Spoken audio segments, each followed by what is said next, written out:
A shocking crime that gripped the nation has reached a resolution as 23-year-old Sekai Miles has been detained indefinitely under the Mental Health Act for the savage killing of 87-year-old Bernard Fowler. The random and vicious attack took place in the early hours of February 27, 2024, outside Harold Wood Station in East London, leaving the community in mourning and raising questions about public safety. According to court proceedings at the Old Bailey, Miles launched an unprovoked assault on Fowler, a retired mechanic who had ventured out before dawn to collect free newspapers for his neighbours. CCTV footage captured the horrifying sequence. At around 3:51 a.m., Miles approached Fowler, gouged out one of his eyes, and knocked him to the ground. The assailant then proceeded to kick Fowler in the head, seize the elderly man's walking stick, and strike him with it 19 times. The brutality continued as Miles stamped on Fowler's head 8 times, leaving him lifeless on the pavement.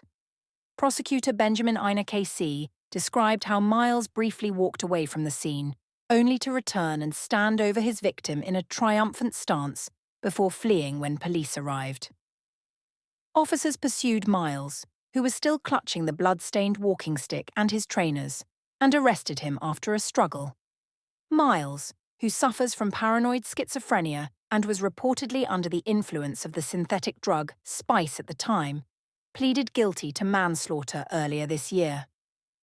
On April 4, 2025, the court sentenced him to an indefinite hospital order with restrictions, ensuring he will remain in a secure psychiatric facility for treatment and public protection. Fowler's family, devastated by the loss of their dearly loved brother, father, and grandfather, remembered him as a quiet and gentle man who had lived in the area for over 20 years. He didn't deserve to be attacked in such a brutal way, just going out to get his local paper, they said in a statement released through British Transport Police. The retired mechanic was known for his kindness, often helping residents in his tight-knit community.